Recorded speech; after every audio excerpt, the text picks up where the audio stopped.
Hi, I'm John Sarakis with the Digital Mastermind. You're listening to The Climb. This is where agency owners and leaders tune in to get growth tips and strategies for growing their businesses.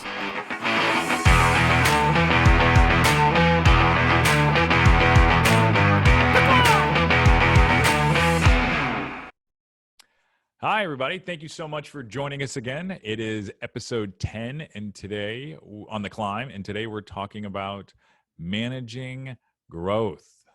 David, don't you think, when I say managing growth, what comes to mind for you?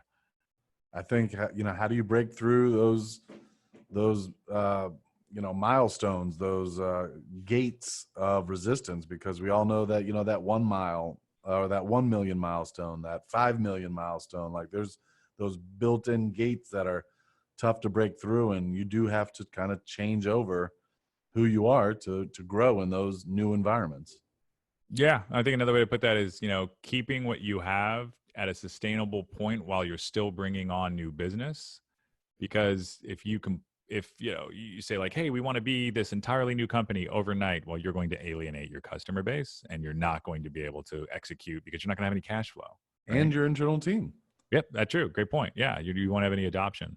So I think it's all right, steering and moving a ship in a specific direction where you can keep the current team happy, make sure you're not alienating any of your customers, all the while still gaining the type of business that you want to be who you want to be in the future. Yeah, I mean, managing growth is probably the most challenging, problem that, entrepreneurs have to solve or to avoid becoming stagnant. I think this problem we're talking about right here is the main agitator to entrepreneur burnout.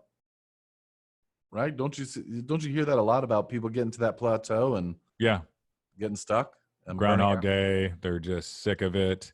Their team is, they're also, draining to some extent. They don't like their clients. Yeah, absolutely. Because it's hard to pivot or, engage that next gear to take it to the next level without pissing people off, really.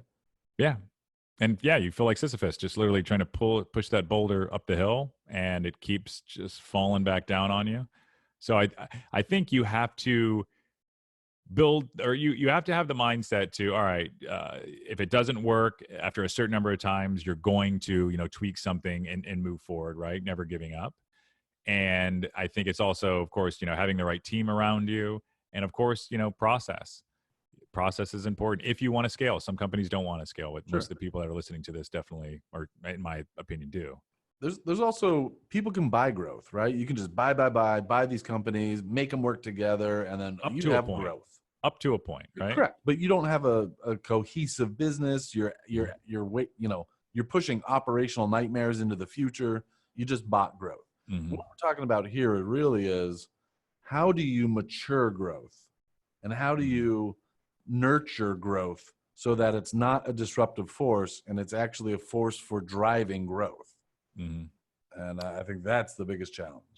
Which you're building your asset that's going to have more value, and rather than getting out of that kind of liability mindset, which I think a lot of smaller agencies will get into, where literally any critical move that you make, you can be out of the business the next day. Managing growth means doing it in a systematic way that's safe for your company, and it's also building what you want, so you can potentially run it as a true entity, right? Where you can step away from the 3 to 6 months or a year, or even sell your business because you now have something that's sellable. That's the conversation that I want to have with our guest today. Who do we have on the show today? Today, Dave, we have Geoff Wilson from 352. Excellent. Yeah. I first met him probably about 6 years ago at DMG. Again, another phenomenal guest we've had at the Digital Mastermind Group. He's super smart. I've really enjoyed listening to him. The presentation he's given has been incredible. So I've learned a lot. So I'm really looking forward to this. Yeah, me too. He's definitely one of the people that I sought to see his presentations when he would give them. And yeah, just a hell of a nice guy, but yeah, like a waterfall of knowledge, man, like the stuff that pours out. And I think when it comes to agencies, he's definitely on the innovative side of things. So yeah, honored to have him on today. Excellent. All right, so let's go ahead and get Geoff Wilson. Geoff, thank you for joining us. I'm really happy to be here, John. Appreciate it. Oh, my pleasure, man. Thanks for joining us. All right, so before we get into everything, I like to give listeners an overview of your climb. Essentially, this is the journey that's taken you to the point you're at right now and how you got there. So feel free to stop me if any of this information is accurate. From Florida, started your first business at 16 in a computer strip mall in Sarasota, Florida. Went to UF where you started another business, 352, which is your agency today, that has approximately 62 employees. Owned and operated 3 Ben and Jerry's franchises. You're on multiple councils, boards, and own multiple other businesses. I believe it's 8 right now. And you had one with your wife's social news desk, of one of which you sold in 2014, which was wildly successful. And you're currently living in Atlanta, Georgia, with your wife and 3 kids. That's a pretty good summary. Appreciate it. Okay, all right, right on. Okay, another thing I like to do to kind of give a lay of the land is everyone has tools to support them on their climb. So what I want to know here is essentially like what's in your backpack? Which tools do you use to operate? So are you a iPhone or Android guy? iPhone for sure. Boom. Just like the UX. PC or Mac? Well, that's an interesting one. We converted the whole company to Macs probably about 4 or 5 years ago. Truthfully, I still miss my PC. I love the Mac hardware. It's been super solid and wonderful. I actually like Windows better than Mac OS. Wow. And so, yeah, I think I'd prefer the Windows operating system with Mac hardware. I'd be good with that. Okay, interesting. Are you email, Office 365, Gmail, something else? We do Gmail. The G Suite. Note. Oh, right on. Note taking, Evernote, Google Docs, OneNote. Evernote. I've got most of my stuff in Evernote. It's not necessarily the best, but it's just what I started with. I'm an Evernote guy. Yep. Yeah. All right. Anything other in your backpack that's a daily tool you like to use? A lot of people say Slack. I should probably put that on there. Yeah, I mean, we're slaves to Slack, obviously. I'm not a huge tool guy because I find that an over reliance on tools just ends up making things more complex. And oftentimes, throughout the history of our company, we've implemented, big workflow systems, or, we've used Asana or Monday.com, which we are currently using. We used Workamajig in the past. We've done all these different things. And sometimes it ends up complicating things beyond what could have been accomplished more quickly in frankly, a Google Sheet or something of that nature. And so I'm kind of the believer of like, keep it simple whenever possible. Yeah. And, use tools only to simplify, not to complicate. And so I like to use simple tools for that reason. That's smart. No, I love that. And I think Dave and I have talked about this. There's an over-reliance. For instance, there's all these amazing project management systems out there. Mm-hmm. It's never going to replace the skill needed for an amazing project manager. Yeah, 100%. I agree. And it's very true. So jumping into another question. So when I met you about 7 years ago, your agency was clearly one of the most innovative in the group. So, and since then you've worked with some major brands, which I'm going to get into in a minute. So how do you, as 352, continue to innovate faster than your competition? Or as I see it, I think it's faster than your competition. I appreciate that. You have to think of yourself as a startup. I tell my employees, so as an agency, I mean, we've been around now for 22 years. If you go all the way back to when I started it, while I was in college, when the first few years, it was me just, basically doing, web development on my own with, and then I hired a couple of students to work alongside me, et cetera. It's been quite a journey. And I tell my staff when I talk to them, I say, hey, we need to think of ourselves as a 22-year-old startup. Because it's, especially in the agency world, things move fast. Agencies change, customer needs change. And if you don't evolve and you kind of get stuck in what your service offerings traditionally been, I don't think it's necessarily setting yourself up very well for tomorrow. So when you're communicating with clients, does that like relate to them? Do you say like, hey, we're innovative. We think of ourselves as a startup. This is something we want to beta, on you. You go on this journey with us? To a degree, yeah. I think our clients are attracted to us because we do try to be on the cutting edge a bit. And they know, that means we're going to be evolving and figuring things out. We were one of the first agencies to move into agile and teams from a development standpoint. We converted the whole agency in 2011 and 2012 to agile and teams. And, it's much more common today for obviously most development shops, I would say today, work in some form of an agile format. Mm-hmm. But going back to 2011 and 2012, it was not common at all. It was very uncommon for an agency. You'd see it inside some big companies, but it was very uncommon at that point for an agency. And that served us well for a number of years. But then what we've seen in recent years is that's no longer a differentiator. That's no longer a competitive advantage that would actually help win us clients and get customers engaged and interested in working with us, which it was back in the early days. So, now our latest evolution has been where we bring in a lot of design thinking, and we focus heavily on the strategy that goes into whatever somebody's building. We focus a lot on the upfront area of the market validation and the user research and the design thinking strategy. And we bring in some of the newer techniques like the Google Ventures design sprint, the 1 week long, very structured method they have for taking a new product concept from just the drawing board to actually getting a prototype out and testing it with customers within 1 week. And so we offer design sprints as a service. And we started doing that about 3 years ago when maybe there were a few agencies doing it, but hardly anyone was. And so, it's that type of thing. Like how can we evolve and kind of, better meet the needs of our customers and try to stay on the cutting edge? So is it you just like in a back room, kind of like with a laboratory with beakers coming up with ideas like that? Or is your leadership team, saying, Geoff, we got to do this? It's honestly more the leadership team at this point, which is great. And that's been an evolution as well. I mean, a lot of the company's growth was me trying to push the company and do the heavy lifting and all that type of thing. And it has, over time, we've evolved into having a really strong leadership team where now I actually am more disconnected from the day-to-day operations, from the projects, from the clients, by far than I've ever been before. Which is a little bit of a strange feeling, frankly, because over so many years, it was like I was the one who was kind of in there, with the key clients and the key sales and the key projects, and I'm not anymore. And, but it's because we've got really strong leaders who I believe in. And ultimately, I've heard over the years some business speakers say the job of the CEO, the job of the founder is to eliminate their own job.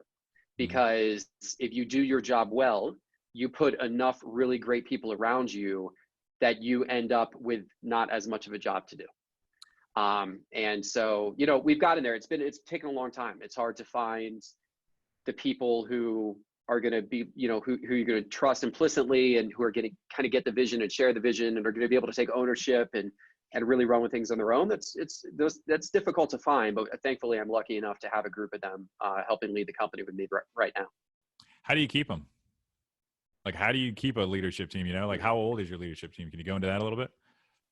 Yeah, that's a great question. So right now I've got 8 people on my leadership team. One I hired last year. Everybody else has been with the company for at least 4 years. And they're all somewhere between about 4 and I think the oldest member of the leadership team is 8 years into the company, not including I have a partner. So my partner obviously has been with me since the early days. And so she's one of the leadership team members. But how do you keep them? I think you keep them by showing them how important they are and by giving them the opportunity and responsibility to lead, assuming they want that. And that's the thing. I mean, it's not everybody genuinely wants that opportunity to take ownership of a particular area, or some people think they do, but then they get into those roles and, maybe it's not quite what they thought it was going to be. But when you get a group of really motivated people who have the mindset of like, we want to take this to the next level, and then you can get all of them working together in concert, that can be an amazing thing. And that's what we're seeing right now. It's a difficult thing. It doesn't always work that way. We've had other iterations of our leadership team over the years that have not been as effective, or have not been very aligned with each other in terms of, you know, differences of opinion or personal differences or whatever it is. But you know, we happen to be in a good spot with that right now. That's good. I'm happy for you. So you've had to, like you said, there's an iteration. So you've had to remove somebody from your leadership team. Yeah. Oh yeah. We've definitely had that, you know, that's taken place over time. You know, we've had people come, we've had people go, we've had to remove people from the team. You know, how the team is gelling and how they're sharing and how they're able to make decisions on their own that are cross department decisions that involve all of their disciplines, and they're able to come together and make a decision and all get behind it and cohesively move forward without me being in the meeting and having to be the decider. That's when, you know, you got it, right? Because in the past it was often they'd have different opinions, they'd have different viewpoints, and any decision that was going to affect multiple of their groups, I had to come in and I had to make the decision. And thankfully now we're at a point where I don't, and they're able to kind of negotiate amongst themselves and make that decision to move forward. And obviously, you know, there's some great books on leadership team health. I mean, Patrick Lencioni has written a couple of books, The Advantage, 5 Dysfunctions of a Team. Those are kind of classic reads when it comes to leadership team health. And I would certainly encourage anybody to read them who, you know, has that thought on their mind. No, I appreciate those recommendations. Now, with the leadership team, they have a function that they're responsible for. If they're not meeting that function, then that's when the conversation comes. We're like, all right, hey, we got to figure something else out, right? Sure. I mean, they've got a function, right? Well, they represent an area of the company, right? Yeah. So like the head of our sales group, the head of our design group, the head of our development group, the head of our innovation group, the head of our growth marketing group. So they, you know, they run a function. But then on a leadership team level, they obviously have to represent their function, but then they also have to represent the company as a whole. And they have to represent the company's vision and the company's overarching strategy and how the company is going to move forward. So it's, you know, looking up as opposed to looking down. Perfect. All right. No, I appreciate that. So what would you say, you know, you've been doing this for 22 years. I guess my first question is, have you ever even worked for anybody else? Briefly, my first job, I told this story recently. My first job was when I was 14 years old. I worked at a baseball card store. It was my absolute dream job in my life. Ironically, it's come back around in a big way with a side project I got going on. Totally different story. Yeah. But I had that job. I had that job for one day. What? I got fired on my first day. I got fired on my first day of my first job, and it was my dream job. And I was 14 years old. This guy he had a baseball card store, and I came in and he let me run the store, and I was there by myself. And 2 18-year-old kids came in, and they saw a 14-year-old kid at the counter and figured, you know, I was an easy target. And one of them came up to the counter and started asking, you know, show me this, show me this, show me this. I want to see this, show me this. And then the other guy's walking around the back of the store with his backpack, you know, shoving stuff in his backpack.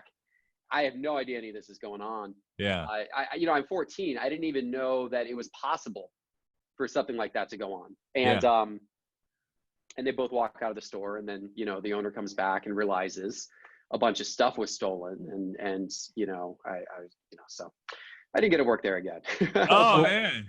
What was your favorite card growing up? What was that one card that you had to have?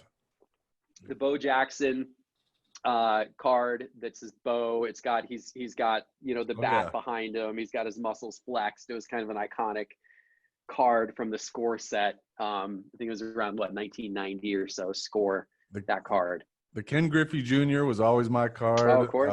But I just watched the documentary for Topps, like the history of Topps, and how, I mean, the Jose Canseco was like the pinnacle of all the card collecting. It was a great documentary about the history of the Jose Canseco card. That was good times. I was a big card collector. I mean, it's sad that the market just kind of imploded on itself, but. Yeah, but here's the thing. It hasn't. And it did. And it is back. And I'm telling you that the popularity of where sports cards were when you were a kid collecting is going to be the same in the next couple of years. It is that the industry has seen year over year doubling in growth the last few years. I've gotten back into it heavy, so much so that I've launched a whole YouTube show and website called Sports Card Investor, which this is my side hustle. Okay, I love this. Nothing to do with 352, Yeah, but it's right on. Sports Card Investor. It's pretty neat right now, actually. It's pretty fun to get back into it. There's a lot of people, David, like you and me, who had that chase card when they were a kid and who collected it and now can actually afford to go buy some of, the nicer cards that we want. Right. And the value has returned to some cards, especially if they're graded now and in mint condition and all that kind of stuff. Very cool. Yeah, I had a bunch, man. I don't know. I liked cards. I don't think I even really knew like the hustle value of them. I remember it was just whatever my friends, we thought were cool. And I got some in some plastic cases somewhere. I guess I gotta dig those things up. You gotta dig them out. When I was younger, it took it to a whole nother level when I was always a baseball card collector. And I was always, opening packs and loved that. But when somebody finally took me to a card show and I had to, walk around this 20,000 square foot warehouse and I'm trading, grabbing a card from this vendor, going across and trading for that, like that just blew my mind. And I was hooked. When I was 15 years old, I absolutely loved baseball cards. Yep. I had the same experience. Well, the National Sports Collectors Convention is in the end of July, early August in Atlantic City this year. I went last year when it was in Chicago, and it was the busiest attendance. Last year, they had the busiest attendance since they had back in, I think, 1991. So excellent. So it shows you how it's coming back. And that is a 1 million square foot show. Whoa. Something like that. It's absolutely incredible. Hundreds of thousands of square feet for sure. Would you recognize the two kids if you saw them there? The two kids that got you fired when you were 14? No, but maybe they're there with their backpack on. So all right. So 22 years. You've been owning this. Like, what are some of the? I look at it like you've had eras, right? In 22 years, there's a few eras that you've gone through in your business, right? So, yep. I guess what are those hurdles and challenges? Like, all right, we started here. Biggest challenge was, can you kind of encapsulate that, or is that too broad of a question? Sure. Well, I guess we've been through eras in terms of like both the progression of technology and like what we've been offering as a service, right? Starting out as like kind of basic web design, and in the early days for us, it was getting a lot of businesses online for the very first time, because most businesses had never had a website. And then, progressing into more complex websites and everything like that. And then of course, apps came along as an era. Flash was an era there for a while as well, right? But in terms of like eras of like kind of the business, how the business is running and business management, I would say there have been eras. The eras, I think, happen because of two things. First of all, the size. I think as you grow, naturally, what got you from point A to point B is not going to get you from point B to point C. And there's different phases of that. Like once you hit 20 people as the founder of the agency, you start to realize that you can no longer be involved in every project and every client and every meeting because it's impossible to scale. Beyond maybe 15 to 20 people by doing that. And then you have these different things as you kind of go on like that. And then I think the second thing is just your own knowledge and learnings. Honestly, I learned, we honestly made so many mistakes, along the journey of this company. And it would have been a lot, if I went back and started the whole company over again today, I have a feeling we would progress and scale a lot more quickly than we did, because we made a lot of mistakes along the way, but that's part of the journey, right? It's your own learnings as a founder and how to run the company effectively. Yeah. So like, what were some of the biggest challenges where you were just like, oh man, like we've broken past that point. Looking back, you're like, oh, that was incredible. Oh, probably the worst was when we were not accounting for our time. We were not time tracking. We were not accountable for our time, which is one thing that I think, unfortunately, it's the truth of being in an agency that you got to be very accountable for your time, because the time of your people is the equivalent of, the products on the shelves at Walmart, right. and when Walmart has those products on the shelves, which is how they make money, they are inventorying them all the time, and they have security protection systems to ensure that those items are not, being walked out. And, so as the agency owner, your products on your shelf are your people's time. And if you don't have systems and processes in place to inventory it, understand where it's at, make sure none of it's getting, stolen or wasted, then you set yourself up for trouble. And we were growing really, really quickly in the 2000s, adding headcount, adding revenue, and we started losing money more and more quickly. So it was basically every time we added a new project, every time we added new revenue, every time we added new headcount, we would also dig ourselves into more and more of a hole, because we were essentially losing money on every project we would take on, because our own accounting of what it actually took to get a project done, and our own understanding of that, and therefore our own profitability, was completely out of whack. And so, learning that lesson and having to climb our way out of that and kind of refigure out how to account for our time and sell our time and be very cognizant of that was certainly a big transition. How do you feel about people saying, so for instance, there's this thing like, we don't need to track time because it makes us a disharmonious place. I don't know why I'm using that voice. Sure. But, Designers say that. Yeah, they do. Yeah. So like, how do you feel about that? Like, to me, it seems illogical based on scale. I mean, I think you're right. I mean, yes. You can't scale with that attitude unless you come up with a different way of accounting for time and compensating people. Now, in our case, we've been able to thankfully eliminate a lot of the time tracking, not all of it, but we've been able to eliminate a lot of it because we have started to, well, I shouldn't say started, about, I don't know, back with our switch to agile about 8 or 9 years ago, we also switched to charging for our resources by the day or by the week. And so we rarely have a resource work on more than one thing per day. And often our resources are kind of dedicated to the same, client for a week or more, or typically for weeks. We try to fully dedicate our resources whenever possible, but if they can't be fully dedicated, we at least try to dedicate them in day increments, because that allows people to break out from the time tracking game. And then it just becomes a simple question of, what project did you work on today? Got it. Easier said than done for some companies. It depends what size of projects you're doing. If you obviously have a lot of small clients, a high volume of small clients, that becomes difficult to do. But I think there's still ways you can implement some of that mentality. You can organize people's time into half days, before lunch and after lunch, and say, hey, you're going to have 2 clients today. You're going to work on this one before lunch and this one after lunch. And you can, or there may be certain personnel in your company that are doing support or that kind of thing that maybe have to be on more of the typical time tracking system, but then maybe some of your folks who are working on new projects and can go heads down for a little while.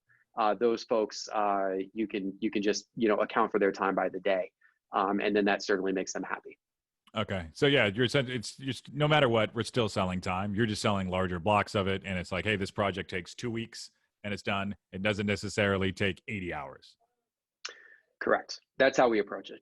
And then there's also the whole notion of value-based pricing and all that kind of stuff. But in my opinion, value-based pricing is useless unless you are still accounting for your time, because it's easy to say like, oh, I think I could price this project at a premium profit level because the client really needs it. And great. But even at that premium profit level, if you then take on the attitude of like, well, because I'm getting premium profit, I no longer have to worry about accounting for the actual time that's going into this. It's still going to fail in the same way that, not charging premium profit and not tracking your time would have failed.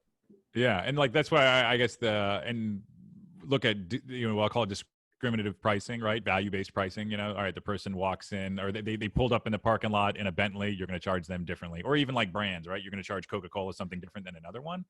And I think that's where it's at. If you still don't have the mechanisms in place to track it, whether you're doing that or not, I think, yeah, you're absolutely right. It is going to go sideways and the ship is going to flip and you're not going to be profitable in the long run.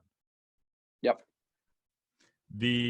All right. So, you've obviously worked with some big brands, Microsoft. I think you even actually did here in St. Petersburg, the Tampa Bay Times website. We did. Yeah. We did their redesign a number of years ago. Yeah, yeah. I'm a reader of that. So how are you winning projects like this? Like, what does that sales process look like, and how do you go about it? That's a great question. So as an agency, we used to be very inbound focused. We Mhm. used to put a ton of investment into our own SEO. And I mean, really SEO, that was Yep. number one for us. And we, over the years, actually even won some of the really big, like Tampa Bay Times, we won through SEO. Oh wow. They did a search of Tampa agencies. They wanted to make sure they had a landscape of Tampa agencies, and so they did a search and they filled out inquiries with a number of them, and did a pretty thorough screening process. But had we not been up in the results, we never would have gotten that contact from Tampa Bay Times. So that was our strategy for a long time. Our average project value has gone up considerably. Like we continue to try to push it up and up. And most of our engagements now are at least a couple $100,000 Mhm. when we're starting with the customers. So we've now moved to more business development, more outbound approach. We're really not as focused on inbound nearly as much anymore for ourselves. Inbound can still sometimes bring a large project. Obviously, Tampa Bay Times is a great Mhm. example of that. But inbound also brings a lot of smaller opportunities, Mhm. and it's good at bringing a high volume of opportunities, but it's most of those opportunities tend to be smaller, tend to be less sophisticated customers. And again, that's not always the case, but Right. just in generalities. So if you really want to try to go after the whales, if you want to try to get the big customers, if you want to try to get the big names, it becomes more of a biz dev, outbound type of approach. And for us, what's really worked is events. Mhm. We do about 3 or 4 years ago, we started doing a monthly event in Atlanta and inviting, people who could potentially be our target customers to it. It's been innovation focused. So we'll cover, um, so we're by the way, not speaking at these things most of the time. Oh wow. We're getting people from the community to speak, and then we're bringing other people from the community to see them, Mhm. and they all happen to be potential customers for us. But we'll bring in speakers on, a lot of it's corporate innovation related, so a lot of it's around how how big companies in Atlanta are launching new innovative ideas into the marketplace, how they're developing new product ideas, how they're launching product ideas, what their company's approach to innovation is, how they evaluate new ideas, how they validate new ideas. We'll do a lot of topics around that. Mhm. Um, and we've gotten speakers from almost every major company in Atlanta.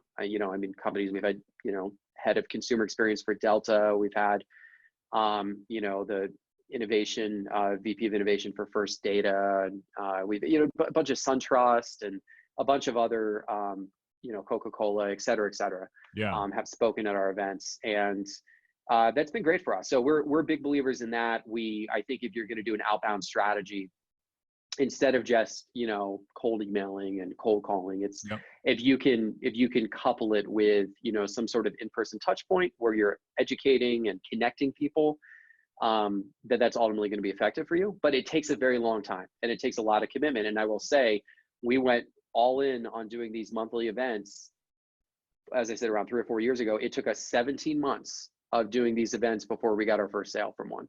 17 Wow. months. 17 months. That's an Um, expensive thing to do too. It I'm is, imagining. Yeah. but business development is. Yep. You can't, if you're doing outbound for larger sales, it's relationship based. Right. And unfortunately, it's not, you can't really short circuit that cycle. I mean, maybe you'll get lucky and email somebody cold and they'll Yeah. have some project for you, but for the most part, it's, you build relationship, you build trust, you help inform, you help educate, and eventually when they have an opportunity, they think about you. And it just takes a long time. Yes. Once we got our first sale from it, we've gotten several more since. But again, 17 months of commitment before we got our first project. I Did imagine you can. I imagine you can start that process up pretty, efficiently by just looking for venues that want some attention, by looking for speakers that have something they want to pitch, and can kind of start that process at a low end and build it up to a more premium event. Must must attend event, right? And that's great. That's a great point. And in fact, how we did it at first was we didn't necessarily think that we had a big enough audience to put on a, have a decent sized, group there. So we partnered with essentially what's kind of like a startup tech incubator here in Atlanta, that happened to be right in our general area. And so we said, hey, we want to do this event. We want to do it in your space. This will bring publicity for you as well as for us. And we'd like you to put word out about this to your contacts, your email lists, all that kind of stuff. And you had to be selective, about who you're doing that with. Now, in their case, trying to get a bunch of startups there, that would have been the wrong audience for us. That's not who we wanted. And even though they were a startup incubator, that could have been a danger. But we talked to them about our audience, and they also had a lot of corporate contacts, because of course a lot of big companies in town want to stay connected in with the startup incubator. They want to be able to scout startups. They want to be able to hear about new inventions, new R&D. So they had a list of folks in the corporate community who are actively involved with their incubator. And we said, yeah, let's just promote it to that list. Let's not promote it to the startup list. And that's how it started to grow. So yes, leveraging others' resources in a type of a partnership is a good way to get going with something like that. Did that first client pay for all 17 months? They did. They did. Their first sale didn't. They came on with kind of an initial, small engagement, but it quickly turned into more and more and more and more. And yeah, they actually became. They might have been our largest client. After the first year we were working with them, I think for a year there, they might have been our largest client. So yeah, it very well paid off. Yeah, because I mean, working with the projects that you're looking for, 200,000 plus, that's a huge risk in hiring somebody, right? So I think you need to be around somebody quite a while to just really get comfortable with them, so you can make that decision. That's not just a big switch where I think a lot of people just think like, oh, if I have a good portfolio and the projects are just going to flood in if we get some SEO. So I think that's fantastic that you've established a solid thesis on that. Yep. Or proved it rather. All right, so you mentioned outbound though. Do you guys do any outbound, like cold email? I know when we spoke, it was probably like 5 years ago. We were both sharing what's the Predictable Revenue, the same book, and I know is that something you guys still practice, that method? We still occasionally do it if we have a development team coming open or something like that. But truthfully, it gets, at least for us, it gets extremely low response rates. We don't feel good about it, put it that way. We do it sometimes, we don't feel good about it, nor does it ever, really prove itself to be worth our while in our experience. So what we instead like to do, the better approach to cold email, in my opinion, is to use cold email to invite people to events. That's what I was going to ask. Yeah. Are you using it for that? So we do it. So we do use it for that purpose. And we say, hey, we haven't connected before. I see you lead innovation for this company. I thought you'd be interested in knowing about this event that we do. Our next speaker seems like they might be something you might be, someone you might be interested in hearing from. Here's who they are. Here's what they're going to talk about. I'd love to put you on our list. If you'd like to join, let me know, that type of thing. So that can be, that we find that to be much more effective. Now, of course, it obviously doesn't lead to a project opportunity right away. It leads to them coming to something, and then hopefully 17 months later, it leads to a project opportunity. But you're in the funnel. You're in the funnel, right? And so we find that more effective. Right on. And I want to pay you a compliment too. It was actually at DMG, I don't know, years ago, man. I don't even know which one. I had a really bad year and I was going into it, and I was kind of like being whiny and bitchy. And then you took me aside and you're like, hey man, I think you need to look at your relationship with, quote unquote sales. And I was like, huh, you're like, I think you hate sales. And then you walked away. Granted, I think you had like a couple like scotches or bourbons at the time. And I was like, what the fuck was he talking about? And I was like, wait a second. And it really helped me. I literally, it was like an awareness and a mindset thing. So I want to say that it had a dramatic impact. So thank you so much. Oh, that's funny. I don't recall that. Perhaps it was, a few bourbons or scotches, but But good. I'm happy I was able to make an impact in some way. Yeah. So, I mean, along those lines, obviously, you've had you've mentored tons of people, right? Who were some big mentors in your life? So my dad's was a big attorney, but also kind of a big business person. So he didn't really mentor me like in a traditional, like, he's meeting with me to talk about my business way, Yeah. Yeah. but just simply being kind of exposed to how he thought and how he approached things, which I would anecdotally get a lot of that exposure growing up, because he'd be talking to my mom about cases or investments or that kind of thing. I got a lot of it from that. I also, everybody learns differently. I get a lot, like the type of learner I am, I get a lot from hearing people speak and then taking some time to kind of internalize that and think about how that would apply to my situation. I actually get more from that than from kind of having a one-on-one conversation where like somebody's asking me a lot of questions, because I don't know, I just need a little bit of kind of reflection time. I need kind of a little bit of, Processing observation time. and reflection time. Yeah. So, I mean, personally, my favorite author is probably Seth Godin. I love Seth Godin, and I'm a big believer in, all of his philosophies regarding being unique and standing out for something in the marketplace, right? And having a really unique point of view and creating a community of people who really believe in you and believe in what you're doing. And it's a community that they can't really find elsewhere. And, and there's a lot of authors that have written about that type of thing, but that's, that's a general premise. And that is always one that is sometimes difficult to figure out how to apply to the agency itself, because like niching down till it hurts, and a lot of the things that he says, like, yeah.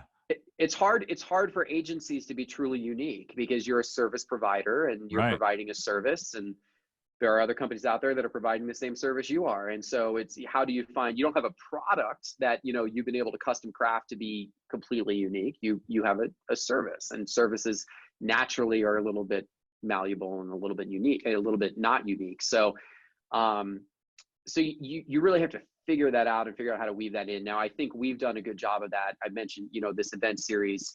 I think that has really helped us in that way, because we've put together an event series and then have built a community and a network around the event series that was missing in our community. It was connecting these people in corporate innovation roles with each other and with content. And there wasn't that. There were strong associations and trade groups around marketing, the American Marketing Association and the AdFed and that kind of stuff. And then there were also strong ones around software development and web development. We have like the Technology Association of Georgia and other ones in that regard. But in this kind of the innovation space, there was a void. And so that's where we said, you know what, maybe we can kind of step into that and be a little bit unique and kind of own that. And that's been good. So, I really think it's important for agencies to have that niche that you're trying to own. And there's different ways to differentiate yourself. I mean, some agencies do it by industry. Some agencies say we're going to be the greatest agency for chambers of commerces or lawyers or plumbers or whatever. Some of them might do it through, products they kind of build, their CMS that powers, what their agency's doing or something like that.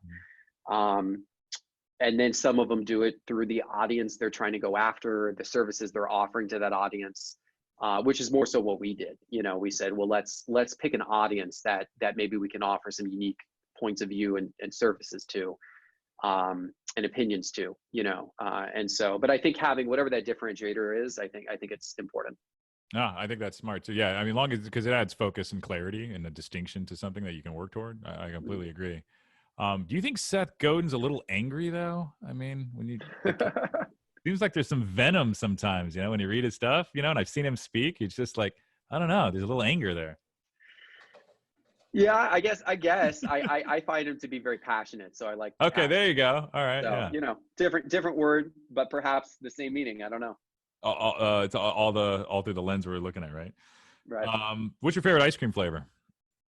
Well, I used to answer that question when I owned 3 Ben and Jerry stores. I used to tell people that I can't possibly have a favorite flavor because they're all great. But truth is, Ben and Jerry's New York Super Fudge Chunk, which is their nice dark chocolate with a whole lot of stuff mixed in there, chocolate chunks and nuts, and it's good. God, all right, that's good. Now, I'm a dulce de leche guy. I gotta have the Mhm. caramel and the salt, man. It just takes me. Dave, how about you, bud? It's got to have peanut butter in it. Like, Really? yeah, like I when I dig into a gallon of ice cream and I see like veins of peanut butter going through it, I feel like, that's the ice cream that I want to mine. That's how I look at it. God, Gotta have peanut butter in it. it's worth your time, huh? Yeah. So one of the fun things about ice cream is that people are opinionated, and all of the opinions are different.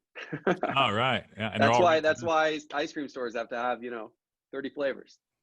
Yeah, no, it's no. I caramel. Like I won't eat ice cream. Like ice cream doesn't even appeal to me unless it's got caramel. Almost anything that has caramel, because everybody corrects me, I say it wrong, right? It has caramel in it. Like I'll stop the car. I'll pick it up on the side of the road. There you go. My next question is like, what do you enjoy most about what you're currently doing? I take pride in the organization. So my happy moments come from when there's something that happens that the organization has done that I had nothing to do with, that went really well or got praised. Mm-hmm. So whether it's a client project that was a big success and we're getting praise in from the client for working on the project, or whether it's winning a big account, or whether it's something else, something that we're doing, and maybe even something we're doing for the community, or something we're doing in terms of building up a network, or whatever it is, but like me not personally being involved with that, but then seeing something go really well, it's a cool feeling. Like you've built this machine that has this output essentially, and that's what you're taking the pride from, right? And that ultimately should be the goal, right? I mean, Yeah. that should be the goal. Well, I say that, I don't know. It's the goal of a scaling business. It also detaches you from the work. But I think it also gives you power. You can go in and do whatever you want. You're not literally, but you're not one of those people, obviously, because you've done it, that thinks that, all right, this can't happen unless I'm involved in this finite little thing, which I think is a big mistake a lot of business owners and especially agency owners make, especially when they came from a design background, development background, or just marketing in general. So yeah, I think that's fantastic that you've done that. And that's that scalability at any point in any time, whatever you enjoy, you can just dive right in there, as long as it doesn't, piss off your team. That last part is key. I think my employees would argue that they don't want me diving in. But yes, theoretically, yes, that is true, that you can become more selective about what you want to engage in, and have a little bit more ability to do what excites you or interests you. So what part do you identify in this whole scheme of agency owners? Are you a developer? Are you a designer? Are you just a general marketer? Are you just an entrepreneur? Yeah, I mean, first and foremost, entrepreneur. I mean, I've started a bunch of other companies on the side. I've got, other companies I've invested in or co-founded, and I've got my sports car thing going right now as a what's become a pretty big side hustle. So yeah, I love that. The challenge with being an entrepreneur is that your agency doesn't need you to be an entrepreneur in the traditional sense once you get past a certain number of people, because the entrepreneur becomes destructive. The entrepreneur is the person who wants to, change everything overnight and switch the whole agency to jump on whatever the, new, bright, shiny opportunity is. The moment that they hear about it, because they get so excited about it, and then they just want to rush towards it and have everyone else rush towards it as well. It's a personality type that's very necessary to get your agency off the ground and to get it to grow, and then it also becomes very destructive once you literally defined me, right? Yeah. Like right there, and like encapsulated like who I was and who I'm like trying not to become. Yeah. It's difficult, and it's honestly, I have to do side things. I Yeah. have to. I will sometimes find projects within the agency that I'm able to dig my teeth into, and it becomes like an entrepreneurial adventure for me. So over the years, we flirted with doing our own products a little bit. I generally think it's a bad idea for agencies to do their own Really? products. Yeah, I'm not a fan of it. But we've done a couple ourselves over the years, and so I've dug my teeth into those a little bit. And last year we did a rebranding of our agency. We did new website, new marketing, new brand, the whole thing, new logo, even just totally That's new. great. Yeah. And I took that on, like that was something that I personally spent a lot of time working on, and so I need that like kind of project that I could be Yeah. entrepreneurial around, or otherwise I kind of get it through other work I'm doing, startups and that kind of thing I'm involved in. Interesting. No, I think that's a great takeaway for everybody. Like, have another outlet rather than screwing up your business. Mm-hmm. So where do you think other agencies and or companies are missing out when it comes to marketing today? Where are they missing out? I don't know that I know for sure where people are missing out. I think that there are different styles of marketing, and I Mhm. think that agencies have to evolve to really kind of figure out what their style is and how they're going to be most effective. We, from a marketing standpoint, so we've got a pretty strong digital marketing group that does that work for our clients.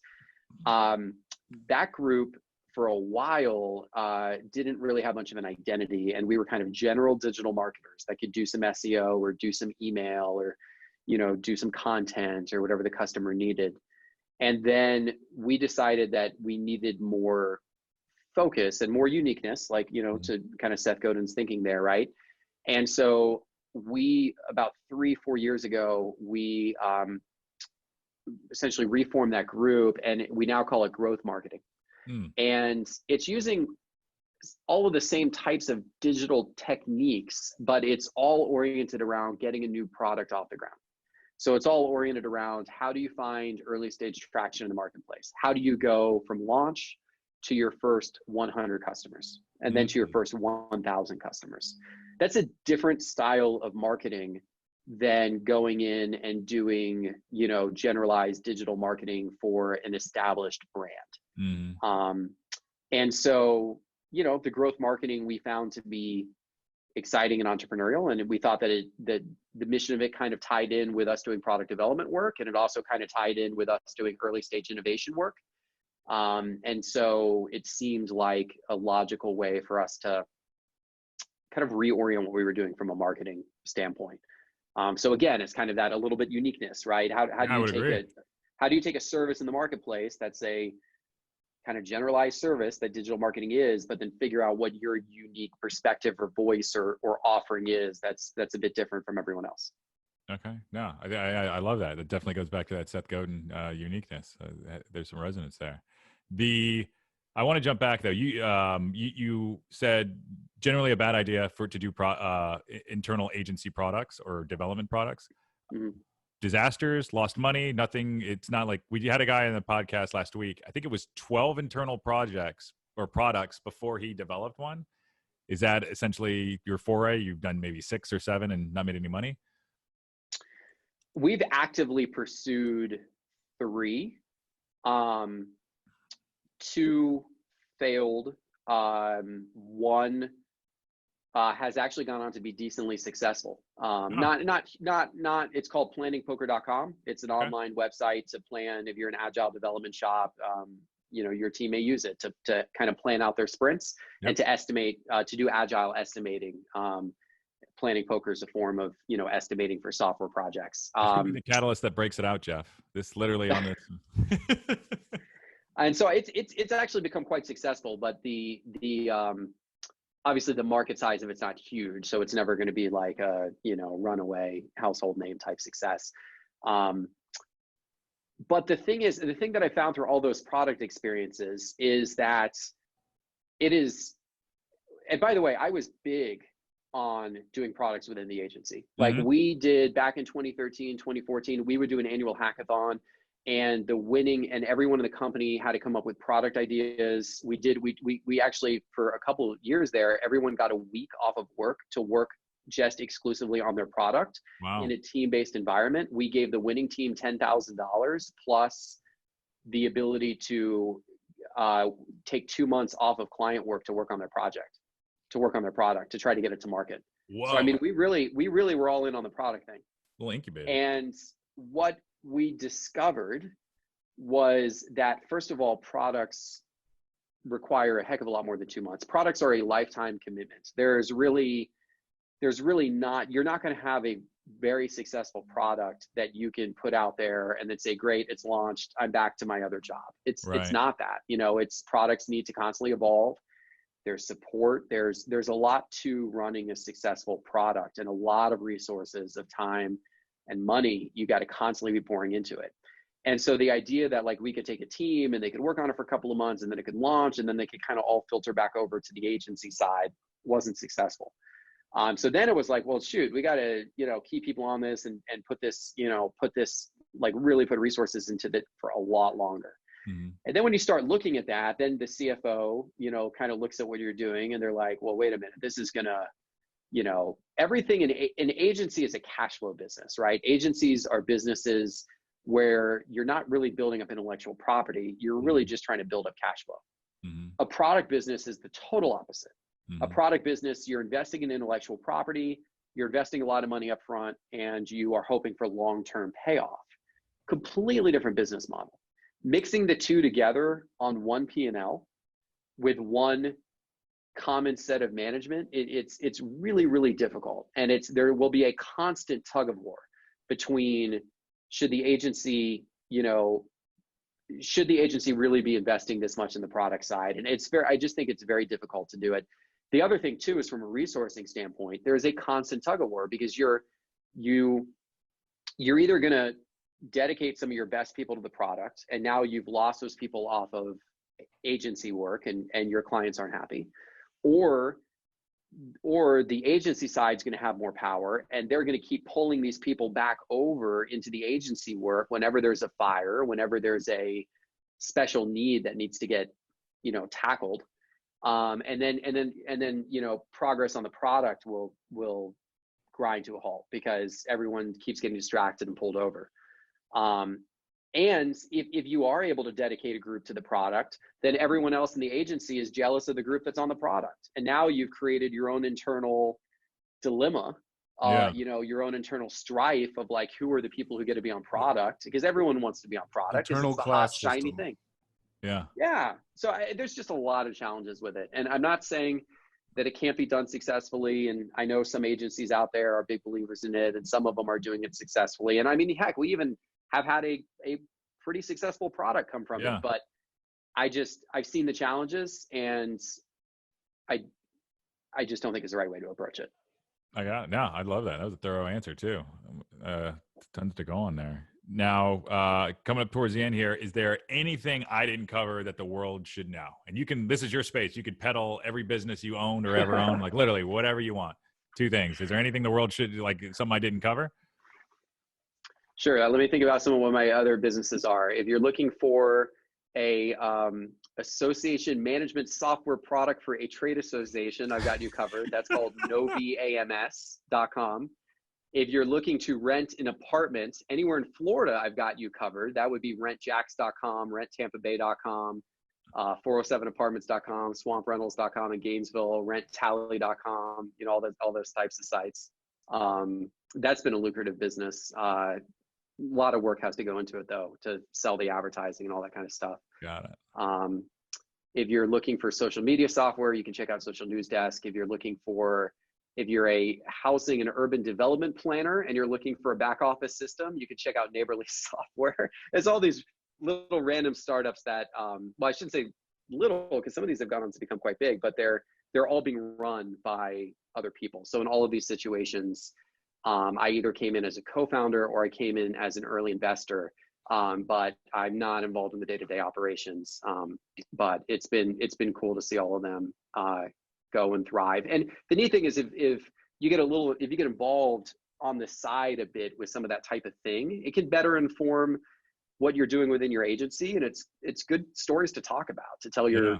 your clients about that experience, because it adds to your portfolio essentially in a, you know, more in terms of knowledge and experience that you're able to bring. Right on. All right. Now I appreciate it. So how can people get a hold of you? Sure. The website is 352.com, and 352 is all spelled out. And people can email. My email, Geoff, is with a G, Geoff, which people often get wrong. But you can email Geoff at 352.com. You don't have an alias set up? No, You refuse. If you get it wrong, you do not deserve to email Geoff. it is a mouthful. Well, Yeah. if you misspell 352, it will probably still find its way to us, because we own, I think, like about 15 or 20 different misspelling variations of that domain. Right on. All right, Geoff, I really appreciate it, man. Thank you so much for being on the show. Absolutely. It was good to chat with you guys. All right, thanks. All right, Dave, so how do you think that went? I think that was great. I think Geoff is just a great conversationalist. He's got a lot of experience, and you know, that's just quality information if you're trying to build an agency and take it to the next level. Yeah, he's super open, which I thought is fantastic. Very humble. He's accomplished a lot. I like one of my biggest takeaways is what he said, though. Dedicate your time to something else rather than going inside your business and changing your processes and annoying your people. Sure. I think that's. I mean, when he was talking about shiny things, I'm sitting there, you know, all right, we're talking about John here. No, yeah, it's one of those things. But it's like, all right, you have the impetus to start something, you know, you love that, and then all right, how can you get it up to a certain point, and then mess it up? It's the same thing. He hit the nail on the head with when I get involved in projects, my team hates it. Yeah, they would rather me just stay in my little corner and just do my podcasts and leave them alone, you know? Yeah. But, you know, the event thing, that speaks to me. You've known me since I've been going to DMG. Yeah, and 8 years. I've always thought the whole inbound marketing playbook is just so generic, and you are not going to bring in anything significant, no whales. And, you know, I've been a whale hunter from the beginning. Moby Dick. And speaking of biz dev, I'm like, yes, that's what we need to do. The small stuff. I don't want to, you know, fish for shrimp. Right. And we've got to be, yeah. So, I mean, there's definitely some takeaways that we're going to start implementing because we need to put processes in place to get the whale. Yeah, I agree. I think if everybody wants the whale, I think so. I think there's still a place for what SEO, inbound marketing, however we want to phrase it, right? Sure. But I think it's not necessarily all in one.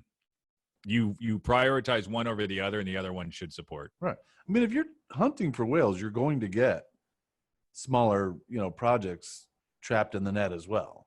Right. You know? So just keep this thing going. Yeah. I'm gonna spear some middle-sized fish. I mean, you know, you're going to get whatever the whale just swallowed. Yeah, that's true. So you can get it biblical, right? In their story there. Yeah. No, I agree with that. I think that's another big takeaway. I think one of the other things that I'm walking away with is like building out the leadership team. I think that's really important. Infighting, right? You have infighting. That you have two people on leadership team that are not working well together. Something has to change there, because at no point will you ever be removed as an intermediary with that with that situation. Yeah. I mean, it's the differentiator between the small company and the professional company, and that's a tough growing pain lesson to learn and to get through, to break through. I mean, there's a loyalty versus taking to the next level. There's lots of things at play to break through, and that's why a lot of people don't break through. Mm-hmm. Yeah. Tough. I agree. All right. I think that was another solid episode. I believe it's number 10. I did say number 10. Yeah, you did. Quality episode number 10, if that was it. All right, my friend. Thank you so much for joining me on this climb, and I'll talk to you real soon. Awesome.